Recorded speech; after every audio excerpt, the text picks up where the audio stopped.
Shalom Bapak Ibu yang dikasihi Tuhan, kita jumpa kembali dalam FWF Osaka, Philmon Workshop Fellowship obrolan santai keluarga Allah. Malam hari ini, hamba Tuhan yang akan menyampaikan kebenaran firman Tuhan adalah Ibu Pendeta Erika Vinod dari Jakarta. Beliau akan membawakan topik iman dan kuasa Tuhan. Sebelum kita mendengarkan firman Tuhan, saya mohon kesediaan Bapak Roni Ponto dari Jakarta untuk memimpin kita di dalam doa. Silakan Pak Roni. Ya, oke. Mari kekasih-kekasih Tuhan Yesus, kita satu dalam doa untuk ibadah kita pada malam hari ini. Segala puji dan syukur bagimu Bapa Surgawi, karena Engkau begitu baik bagi kami, bahkan sangat baik bagi kami semua Tuhan. Kami masih tetap merasakan kasih dan kesetiaan-Mu sampai pada jam, bahkan detik ini Tuhan. Kami masih tetap merasakan pertolongan-Mu, perlindungan-Mu, bahkan penyertaan-Mu yang luar biasa dan sempurna Tuhan. Di tengah-tengah ada begitu banyak masalah yang kami hadapi, tapi kami tetap percaya Engkau adalah Bapa yang Immanuel, yang menyertai setiap kami orang-orang yang senantiasa berharap dan mengandalkan Engkau dalam kehidupan kami. Sebentar kami akan mendengar firman Tuhan, Engkau berikan pengurapan yang khusus, pengurapan yang berlimpah-limpah buat Pendeta Erika Tuhan, di dalam membawakan firman, biar semua isi hatimu, bahkan pesan-pesanmu, Tuhan Engkau sampaikan lewat pemberitaan firman malam hari ini, lewat Ibu Pendeta Erika Tuhan. Tuhan, kami serahkan dia ke dalam tangan-Mu, berbicara Roh Kudus juga dalam hati kami, sehingga kami boleh Tuhan melihat, bahkan menangkap setiap pesan-pesan-Mu lewat firman Tuhan ini. Ini doa kami, hanya di dalam nama Tuhan Yesus kami sudah berdoa. Haleluya. Amin. Amin. Terima kasih Pak Roni Ponto yang sudah berdoa untuk pemberitaan firman Tuhan. Selanjutnya saya akan beri kesempatan kepada Ibu Pendeta Erika Vinod untuk menyampaikan firman Tuhan. Silakan Bu Pendeta Erika. Ya, shalom, selamat malam dan selamat pagi buat Pak Hendrik yang di Amerika, dan selamat berjumpa kembali ya setelah sekian bulan nggak ketemu. Ya, saya minta maaf sebelumnya, soalnya di sini panas sekali, jadi saya hanya pakai baju kaos ini. Soalnya ya nggak tahu ini cuaca agak ekstrim, jadi saya hanya bisa pakai baju kaos. Soalnya kalau saya pakai baju kemeja, ya pasti sangat panas. Ya, malam hari ini saya hendak sharing firman Tuhan, dan saya juga sekaligus ingin berdiskusi dengan Bapak Ibu ya mengenai topik malam hari ini, yaitu iman dan kuasa Tuhan.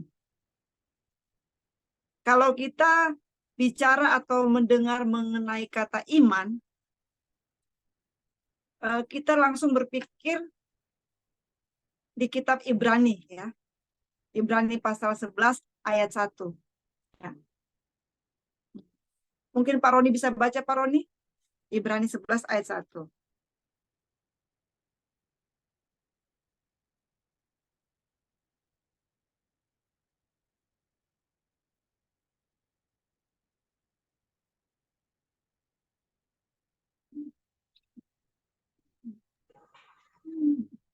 HP-nya cuma satu soalnya.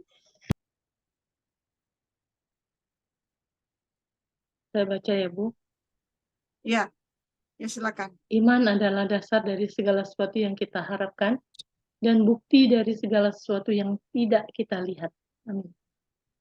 Amin. Ya, terima kasih Bu Ayu. Ya, jadi iman adalah dasar dari segala sesuatu yang kita harapkan dan bukti dari segala sesuatu yang tidak kita lihat. Yang saya mau tanyakan ke Bapak Ibu, iman itu wujudnya seperti apa sebenarnya? Ya. Dasar dari segala sesuatu yang kita harapkan dan bukti dari segala sesuatu yang tidak kita lihat. Jadi kalau kita membayangkan iman itu sebenarnya semacam apa begitu Bapak Ibu? Ya, mungkin ada yang bisa mendefinisikan ya secara bahasa yang mungkin lebih gampang dimengerti, yang simple mengenai iman.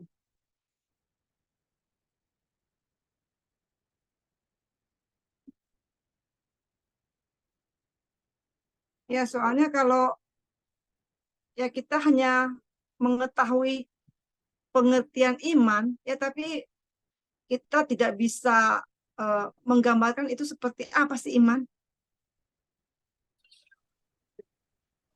Itu sama saja ya kita kayak apa ya, hanya berhalusinasi ya, atau sekedar tahu pengertian. Tapi apa yang terkandung dalam iman itu atau wujud iman itu kita sebenarnya tidak paham. Ya mungkin ada yang bisa jawab. Ini ya, kita memberitahukan iman. Ya, Ada. Kita ini berpikir bahwa iman itu sesuatu yang kita tidak lihat.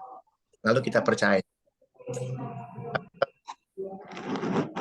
Ini buat kekristenan kita menjadi sedikit karena sejarah kita membuktikan bahwa melihat baru mereka percaya. Jadi kita harus merubah pola pikir kita tentang iman. Iman kalau kita tidak melihat, buat apa kita percaya? Itu suatu, maaf bahasanya, suatu kebodohan buat saya kalau kita percaya sesuatu yang kita tidak lihat. Itu buat saya suatu kebodohan. Dan selama penyelidikan saya sebagai pengikut Kristus, akhirnya saya sadar bahwa selama ini saya melihat. Saya melihat yang tak terlihat. Ngerti maksudnya? Ya. Jadi sejarah Alkitab dari Kejadian sampai Wahyu, semua nabi-nabi, rasul-rasul, orang-orang itu mereka melihat. Tapi mereka tidak melihat Tuhannya. Lalu apa yang mereka lihat? Bukti dari segala sesuatu yang kita harapkan. Buktinya yang kita lihat. Apa itu buktinya? Pada saat kita percaya kepada Tuhan, kita tidak pernah melihat Tuhan. Tapi buktinya kita lihat. Contoh, tadi Pak Roni bilang, waktu saya sakit, saya bisa sembuh. Waktu saya punya masalah, saya bisa lewati. 25 tahun yang lalu saya punya masalah yang besar.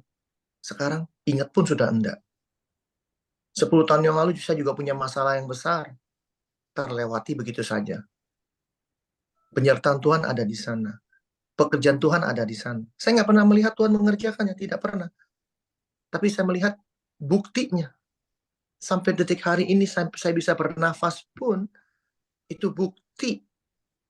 Bukti bahwa ada, kalau di Amerika, di sini kita bilangnya track record. Ada track recordnya. Ya. Sama seperti Abraham. Kristus mengatakan, sebelum Abraham ada, aku sudah ada. Bahkan Abraham sudah melihat aku, katanya. Nah, jadi iman itu adalah sesuatu yang kita lihat.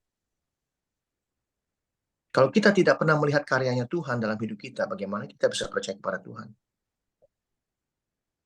Ya, jadi iman itu, kalau kita sudah melihat karyanya Tuhan dalam hidup kita, lihatlah ke belakang. Apa yang sudah kita alami dalam hidup kita? Kalau Tuhan belum berkarya di sana, buat apa kita percaya? Tapi karena Tuhan sudah berkarya di sana, buktinya nyata bahwa sampai hari ini saya bisa melewati masalah besar itu, saya sudah melewati penyakit itu, saya sudah melewati masalah keuangan saya bisa melewati masalah keluarga saya bisa melewati masalah pekerjaan saya, dan sebagainya. Sampai detik hari ini, bahkan saya sudah melupakan seluruh problema itu. Itulah bukti. Sesuatu yang kita harapkan, dan bukti dari sesuatu yang kita tidak lihat. Siapa yang kita tidak lihat? Tuhan sendiri. Tapi karyanya nyata. Itulah iman. Terima kasih, Bu. Ya, terima kasih Pak Hendrik. Ya, saya sangat setuju ya dengan yang dikatakan Pak Hendrik mengenai iman.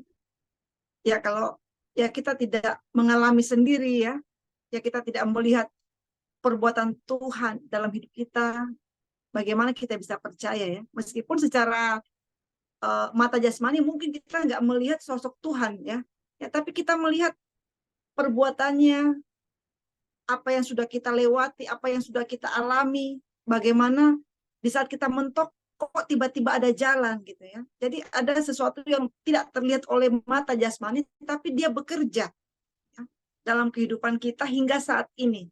Dan akan terus bekerja. Sampai waktunya dia akan datang kembali ya. Sekarang mari kita buka Yohanes pasal 2, ayat 1 sampai 11. Satu orang boleh baca. Yohanes pasal 2, ayat 1 sampai 11.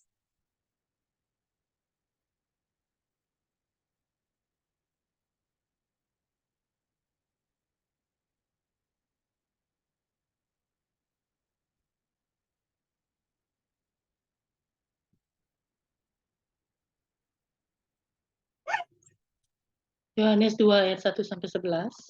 Oh iya. Pada hari ketiga ada perkawinan di Kana yang di Galilea, dan ibu Yesus ada di situ. Yesus dan murid-muridnya diundang juga di perkawinan itu. Ketika mereka kekurangan anggur, ibu Yesus berkata kepadanya, "Mereka kehabisan anggur." Kata Yesus kepadanya, "Mau apakah engkau daripadaku, ibu? Saatku belum tiba." Ayat 5. Tetapi ibu Yesus berkata kepada pelayan-pelayan, "Apa yang dikatakan kepadamu, buatlah itu." Ayat 6. Di situ ada 6 tempayan yang disediakan untuk pembasuhan menurut adat orang Yahudi. Masing-masing isinya 2-3 buyung. Yesus berkata kepada pelayan-pelayan itu, "Isilah tempayan-tempayan itu penuh dengan air," dan mereka pun mengisinya sampai penuh. Ayat ke-8.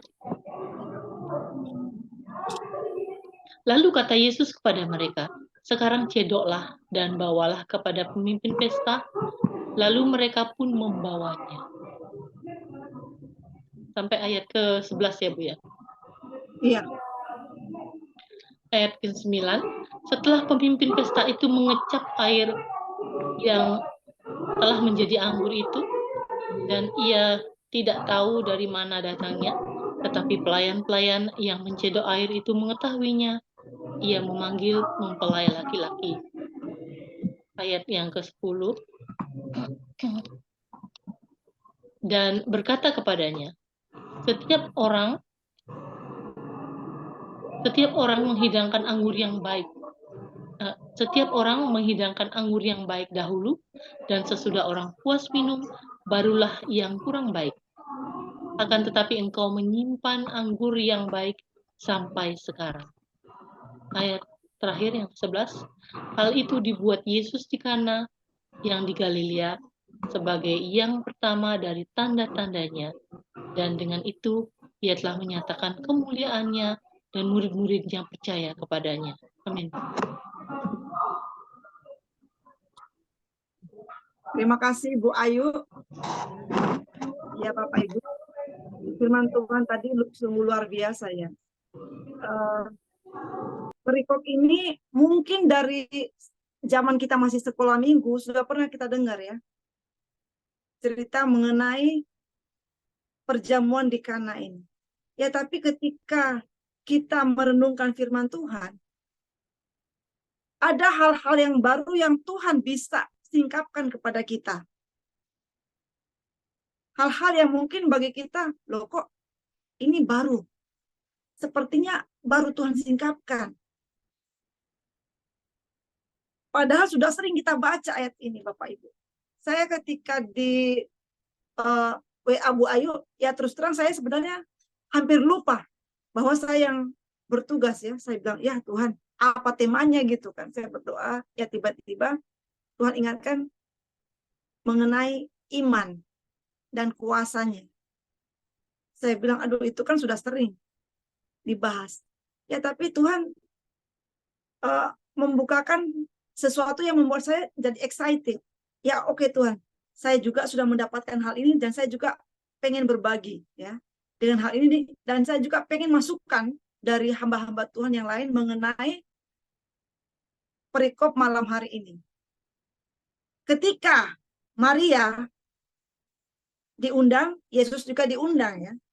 Yang menarik, ketika ayat ketiga dikatakan ketika mereka kekurangan anggur, ibu Yesus berkata kepadanya, mereka kehabisan anggur. Kata Yesus kepadanya, mau apakah engkau daripadaku ibu, saatku belum tiba. Menurut saya ini hal yang menarik. Sebab apa?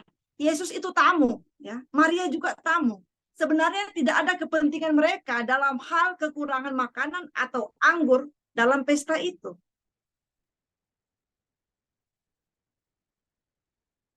Apa maksud Maria berkata kepada Yesus? Mereka kehabisan anggur. Apakah Maria mengharapkan sesuatu dari Yesus? Ketika saya merenungkan antara percaya dengan mempercayakan itu, kelihatannya sama ya. Percaya, mempercayakan. Tapi ternyata beda, sangat beda artinya. Misalnya ya, saya ketika melihat seseorang, saya mungkin bisa tahu, oh ini orangnya baik. Saya percaya ini orang baik.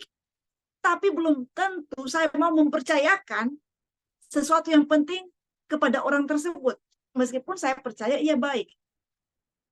Dalam dialog antara Maria dengan Yesus, ada sesuatu yang kita bisa tangkap. Dikatakan di ayatnya yang ke-11, ya. Mungkin Bu Ayu bisa baca di ayat yang ke-11. Ayat 11. Hal itu dibuat Yesus di Kana yang di Galilea sebagai yang pertama dari tanda-tandanya, dan dengan itu ia telah menyatakan kemuliaannya, dan murid-muridnya percaya kepadanya. Amin. Yang saya mau tanyakan kepada Bapak Ibu, apakah di Kana itu memang baru pertama kali Yesus buat sesuatu yang di luar kebiasaan? Apakah baru pertama kali di perjamuan di Kana Yesus membuat suatu tanda mujizat? Ya, itu mujizat pertama kan itu. Menurut Pak Roni sebelumnya Yesus nggak pernah buat sesuatu mujizat. Membuat sesuatu yang istilahnya di luar.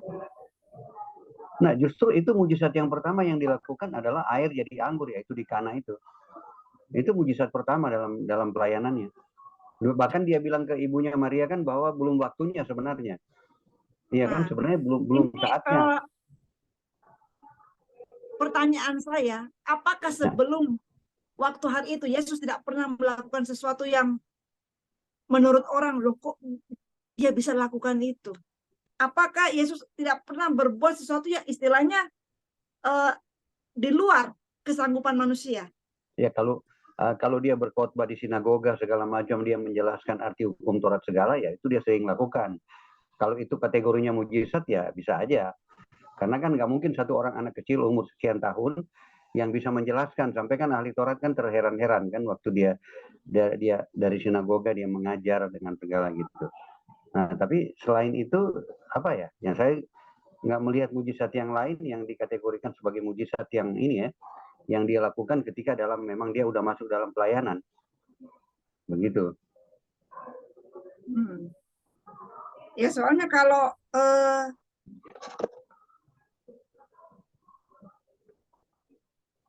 kita baca di ayat yang ketiga sampai yang kelima ya. Coba kita baca ayat yang kelima, coba. Ayat yang kelima.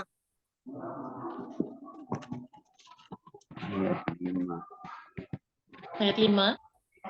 Tetapi Ibu Yesus berkata kepada pelayan-pelayan, apa yang dikatakan kepadamu, buatlah itu. Amin. Itu bahasa seseorang yang sangat percaya. mempercayakan masalah itu bisa selesai kalau orang itu yang bertindak.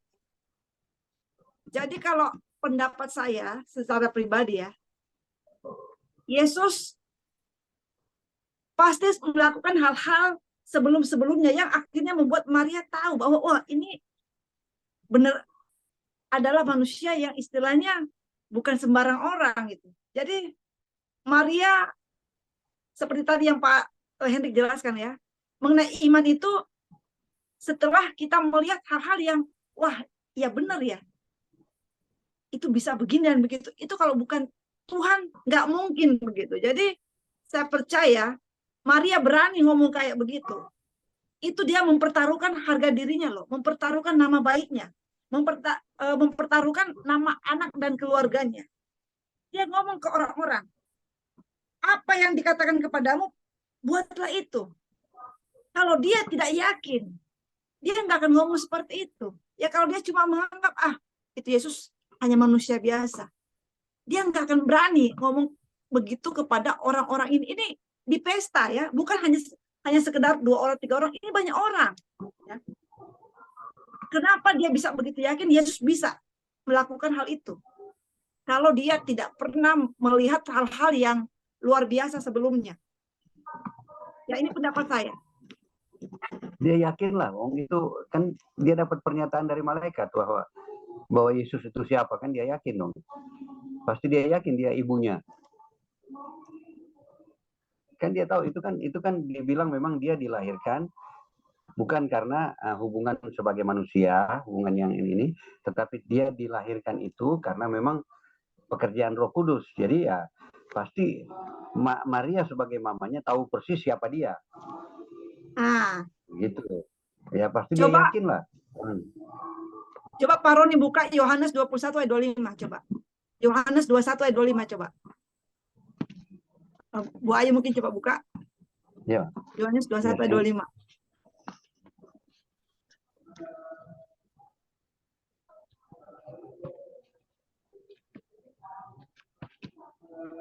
Oke.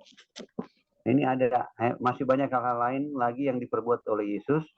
Tetapi kalau semuanya itu harus dituliskan satu persatu, maka agaknya dunia tidak dapat memuat semua kitab yang harus ditulis itu. Ya, hal-hal lain lagi. Tapi hal-hal lain yang lain ini kan bukan mengacu kepada mujizat pertama. Ini hal-hal lain mujizat yang dilakukan tuh banyak sekali yang lain. Tapi setahu saya mujizat pertama yaitu yang di Kana itu. Yang dianggap sebagai mujizat pertama. Silakan Ibu. Ya, terima kasih Pak Roni. Ya. Ya, saya juga belajar untuk sedikit kritis dengan firman Tuhan ya. Setelah saya juga banyak mengikuti pelajarannya Pak Hendrik ya, bahwa segala sesuatu kalau kelihatannya itu agak aneh, saya juga berusaha berpikir, kok bisa begitu? Ya karena saya biasanya dalam kehidupan hari-hari juga melakukan hal yang sama. Misalnya ya, saya tahu ini Pak Roni seorang ahli misalnya bisa buat kipas angin gitu kan. Saya tahu meskipun saya nggak lihat pasti itu kipas angin beres gitu kan. Tapi kalau saya ketemu orang yang baru yang saya nggak begitu kenal, terus ada yang ngomong, Bu, ini bisa nih Bu memperbaiki AC dan lain-lain gitu kan. Bisa 2 hal, saya percaya atau tidak. Tapi kalau saya sudah kenal orang itu tiap hari dan saya melihat apa yang dia lakukan, saya pasti akan percaya. Ya, tapi kalau meskipun orang ngomong, tapi saya nggak pernah melihat, misalnya, oh Bu, dia itu jago loh Bu, berbahasa Inggris Bu, aduh lancar sekali Bu. Ya, tapi selama berbulan-bulan ya, saya jalan sama dia, ya bertemu dengan orang-orang bule, dia nggak pernah ngomong bahasa Inggris, saya kan juga pasti akan bertanya-tanya, benar nggak dia jago bahasa Inggris gitu kan? Nah, jadi kalau sampai Maria ngomong kepada orang-orang, ya, apa yang ia katakan buat aja itu, berarti ada sesuatu yang pernah dia lihat, sehingga dia tahu bahwa, wah ini anak ini luar biasa. Ya. Saya pernah nonton ya film Tuhan Yesus waktu dia masih kecil ya. Itu ada tuh, saya lupa judulnya apa, sudah lama sekali ya. meskipun masih kecil memang apa ya, saya nggak tahu itu ya, karena begini, seringkali di bahasa Indonesia seperti yang Pak Hendrik bilang ya, itu tidak sinkron dengan bahasa aslinya gitu kan. Ya, apa ini maksudnya apa, tiba-tiba di bahasa aslinya beda gitu. Makanya kadang-kadang saya juga dengan keterbatasan pengetahuan saya ya dalam bahasa Ibrani dan bahasa-bahasa asing lainnya, saya cuma berpikir begini, Tuhan, apakah benar di Kana itu baru pertama kali Yesus buat mujizat, atau sebelumnya Tuhan Yesus juga sudah pernah melakukan hal-hal di luar, istilahnya di luar nalar manusia, di luar pikiran manusia, di luar kuasa manusia gitu ya. Sebab kalau dikatakan baru pertama kali di Kana, kenapa Maria bisa begitu percaya? Ini kan apa? Ini kalau kita lihat yang bahasanya itu tanda-tandanya, ya, itu bukan dibilang mujizat loh, tanda-tandanya, ya, tanda pertama, ya, bukan dibilang mujizat pertama loh. Nah ini yang jangan sampai kita salah nih, ya. Jadi ketika Yesus melakukan sesuatu yang di luar nalar manusia, di luar kuasa manusia, yaitu mengubah mengubah air menjadi anggur, itu membuat orang-orang di situ yang tahu itu merasa wah luar biasa. Tapi tamu-tamu lain kan nggak tahu bahwa anggur itu sudah habis. Yang tahu cuma pelayan-pelayan. Ya. Yang tahu itu hanya orang-orang yang di dalam atau yang terlibat langsung bagaimana air itu benar-benar sudah habis. Ya. Dan mereka, saya yakin saat itu pasti mereka panik sekali gitu ya, sehingga mereka ya pasti ya kasak kusuk gitu ya. Ya apalagi ibu-ibu kan, aduh habis nih anggur, aduh gimana nih, masih banyak tamu gitu kan.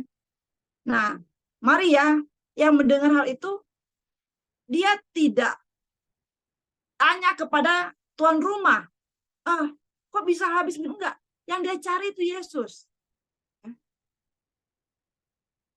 Dan kalau kita baca, seperti tadi yang dikatakan ya, mau apakah engkau daripadaku ibu, saatku belum tiba. Tetapi ibu Yesus berkata kepada pelayan-pelayan, apa yang dikatakan kepadamu, buatlah itu. Yang saya mau tanya, bagaimana kita dapat mendatangkan kuasa Tuhan melalui hidup kita? Ada yang mengatakan melalui perkataan. Ya, melalui perkataan juga itu bisa terjadi. Ya. Sebab pedang roh itu adalah firman Tuhan. Dan ketika kita memperkatakan firman Tuhan, maka Tuhan sendiri yang akan mengerjakan bagi kita. Tetapi ada lagi satu hal yang lebih penting dari sekedar perkataan, yaitu tindakan. Banyak orang yang suka ngomong, jago berkata-kata, tetapi apakah mereka mau bertindak dengan iman? Belum tentu. Ya. Saya banyak bertemu orang-orang yang termasuk hamba-hamba Tuhan. Wah, jago khotbah, jago. Tapi kalau dalam hal bertindak untuk menyatakan iman mereka, belum tentu mereka mau. Apalagi kalau secara pikiran mereka, tidak mungkin, ini nggak bisa. Saya berapa kali ketemu orang-orang seperti itu. Ya, banyak orang ketika saya ajak sesuatu, aduh Bu Erika, nggak mungkin Bu Erika, begini Bu Erika, wih, saya bilang, waduh, padahal kemarin beliau baru khotbah mengenai kuasa Tuhan, berkhotbah mengenai mujizat, tapi ketika ada suatu hal, ya karena terkadang ketika sesuatu yang tidak masuk akal disuruh kepada kita, ada dua reaksi kita, diam, ya, dan melakukan, atau bisa juga diam dan tidak melakukan. Ada juga yang awalnya menolak, aduh, Saya nggak mau ah. Tapi akhirnya setelah kita pikir-pikir, ya lebih baik saya lakukan aja. Ya. Jadi ketika tindakan merupakan wujud dari iman, kuasa Tuhan bisa terjadi. Seandainya, ini seandainya, jika pelayan-pelayan itu tidak melakukan seperti yang Yesus perintahkan, apakah akan terjadi air menjadi anggur?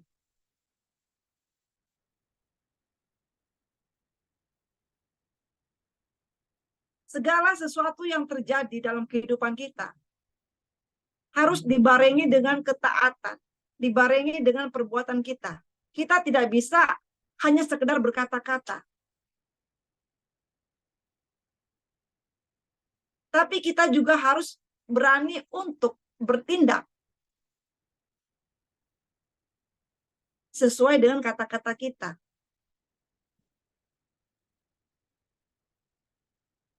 Waktu beberapa hari yang lalu, saya ingat waktu itu, saya bilang, "Duh Tuhan, saya mau ke sini, keuangan saya sudah sangat pas-pasan gitu ya.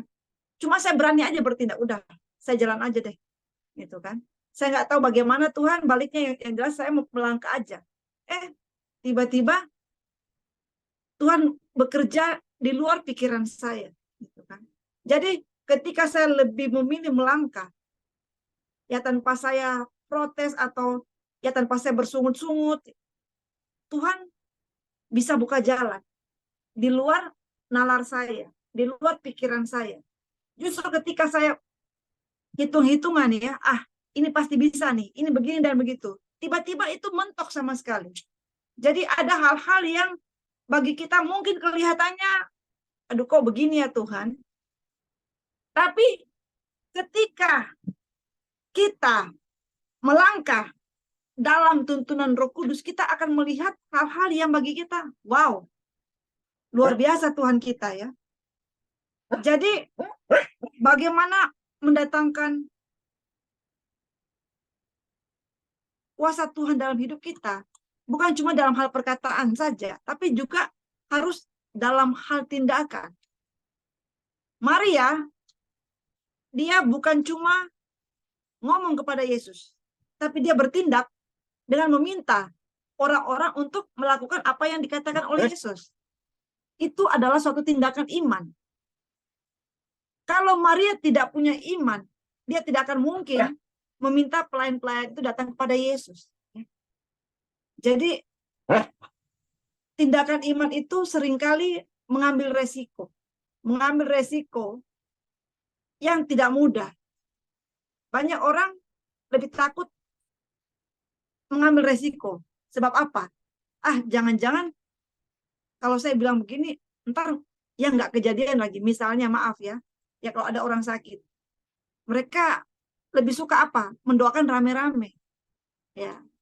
Supaya apa? Supaya kalau misalnya apa nggak sembuh kan ya istilahnya kan ya udah, ya kan banyak yang mendoakan.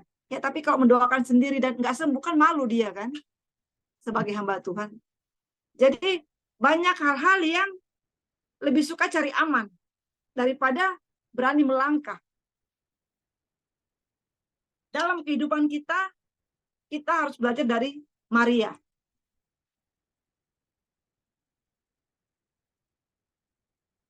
Coba kita buka di Lukas ya.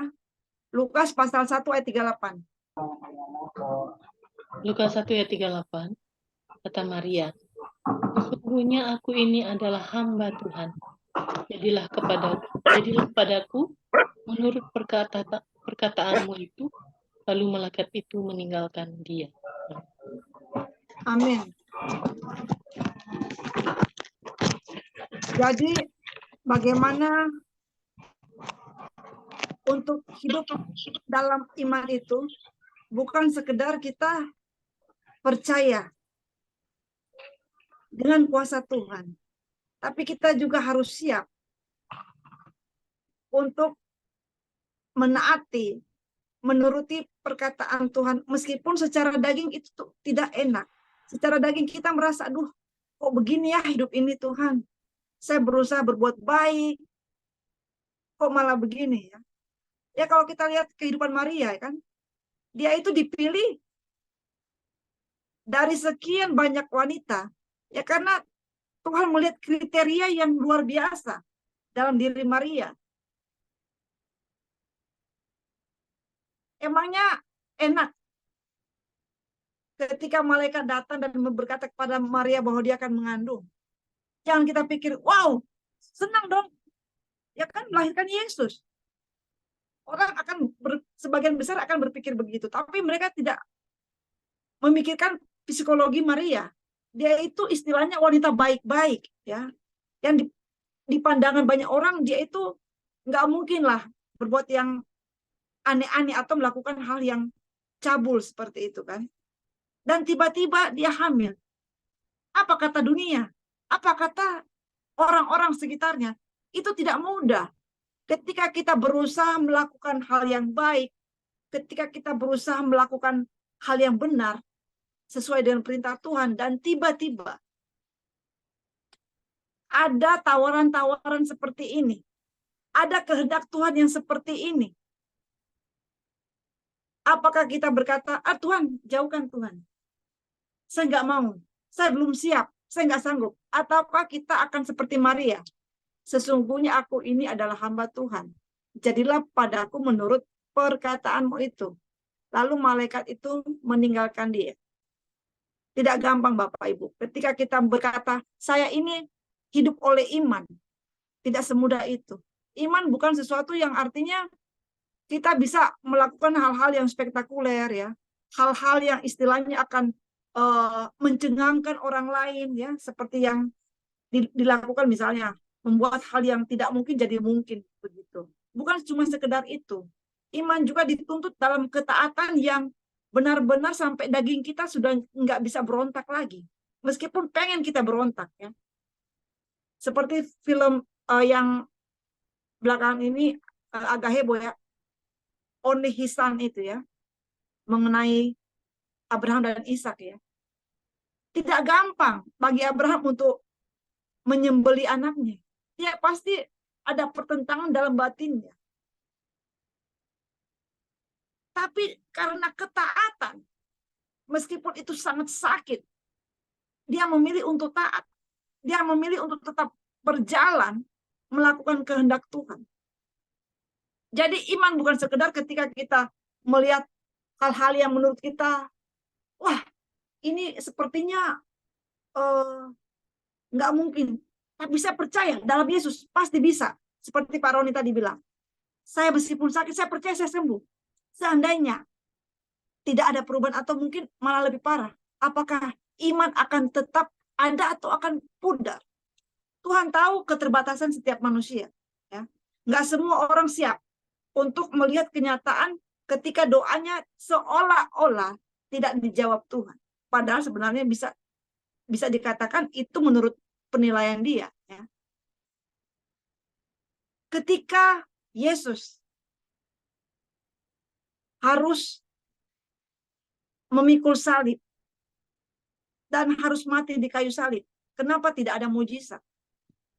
Padahal bisa saja dong Tuhan minta mujizat. Kenapa tidak ada mujizat? Iman bukan cuma berbicara mengenai mujizat, tapi ketaatan. Ketaatan sampai akhir. Apakah kita bisa taat sampai akhir untuk menunjukkan iman kita kepada Yesus? Itu tidak gampang.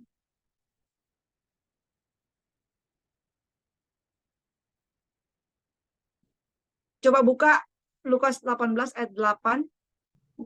Aku berkata kepadamu, ia akan segera membenarkan mereka. Akan tetapi jika anak manusia itu datang, adakah ia mendapati iman di bumi? Amin.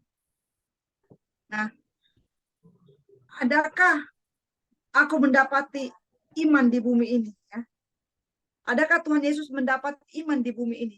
Ini maksudnya apa? Apa maksudnya? Adakah aku mendapat iman di bumi? Kok Tuhan Yesus mau mendapati iman di bumi? Apa maksud ayat ini? Ya kalau kita kembali ke Ibrani 11 ayat 1 tadi ya. Iman adalah dasar dari segala sesuatu yang kita harapkan dan bukti dari segala sesuatu yang tidak kita lihat. Yang jadi pertanyaan, apakah iman itu adalah Yesus sendiri? Kalau iman itu adalah Yesus sendiri, kenapa Yesus berkata, adakah akan kudapati iman di bumi? Maksudnya apa gitu kan? Ketika kita percaya kepada sesuatu yang tidak kita lihat, dan kita melihat bukti dari apa yang tidak kita lihat, dan kita tahu itu dari Tuhan. Bagaimana Tuhan bisa memberikan kita iman untuk percaya kepada Dia? Tuhan menciptakan bumi ini memang untuk manusia. Ya, tapi dengan berjalannya waktu, ya kita melihat bagaimana ketidakberdayaan manusia. Tetapi Tuhan sungguh baik. Tuhan sudah tahu ya, bahwa ketika manusia jatuh dalam dosa, maka harus ada yang namanya penebus, yaitu Yesus sendiri. Jadi ketika Yesus mengatakan, kalau aku datang kembali ke dunia, akankah aku menemukan iman di bumi? Ini maksudnya apa? Saya sempat mencari ya di ayat Alkitab, apa itu iman, gitu kan?